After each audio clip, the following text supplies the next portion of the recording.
Hi everyone.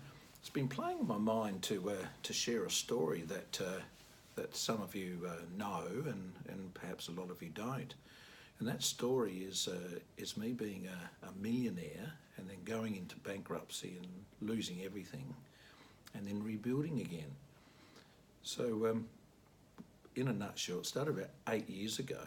I was very, very blessed. I had a very good business, very good life, right through financially.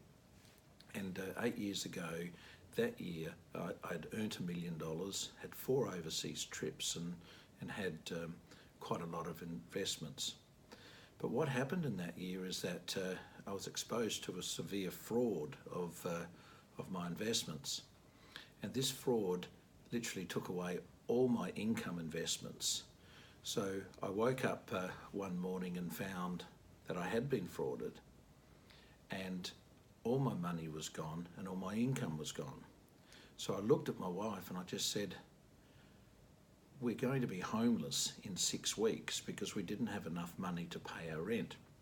Because at that time we'd sold our house and we're looking at perhaps building another house, and we were renting a beautiful apartment down at Glenelg, very similar to this apartment that we're renting.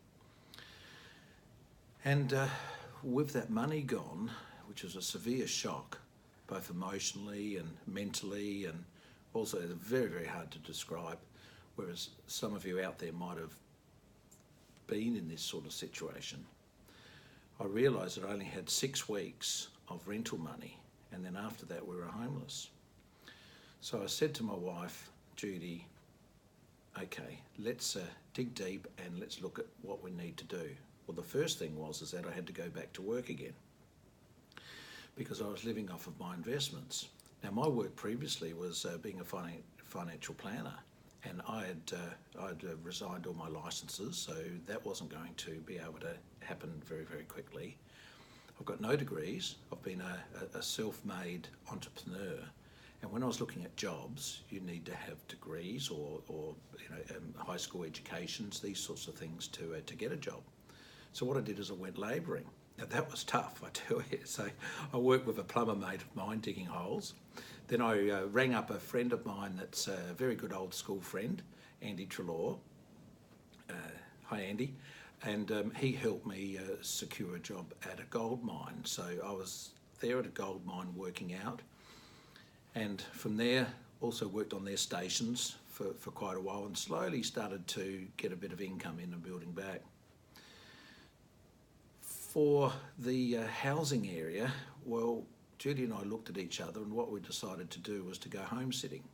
So we went off home sitting for a period of almost a year, and we were with a lovely lady that's got a home sitting business, and that entailed being in a home for about 5 or 6 weeks, looking after the person's dogs, and then having a break for a week in between the next job. So we stayed with friends, and yeah. Again, very, very tough, but while you're going through those things, you just had to focus and do the best that you can.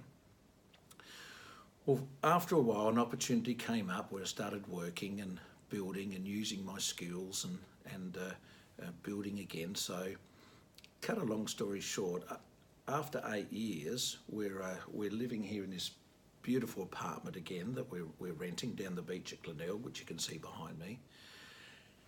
And the mindset and the changes and everything I had to go through in the last 8 years have been an absolutely amazing journey. So it's been going through my mind quite a lot of perhaps you should share this with people. And when I talk to people a little bit about our story when it comes up, they're quite amazed about what I've done. And I've said, well, look, you just have to do it. But I didn't realise the power of inspiration that can be. So what I'm doing today is just reaching out to you that if any of you are going through hard times at the moment, or all sorts of things in your life, reach out and give us a call on my phone, and that's 0478 099 032. I'm here to help, talk, or email me at stimpron@bigpond.com, and I'd love to catch up and chat.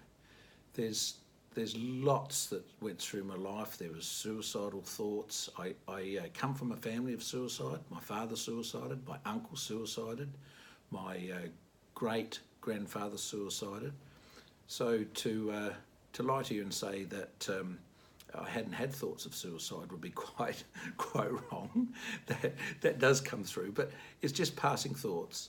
And in the lowest of low that I had, you hear of people say, "Oh, dream your vision," and I thoroughly believe that. I really, really do. But in my low time, my vision and my world was the next 5 minutes. So when you have your life that's just for the next 5 minutes, that's all you focus on.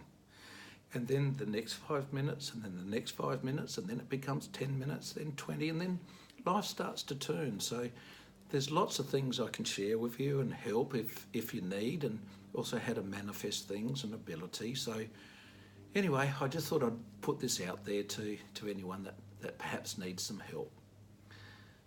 Bye.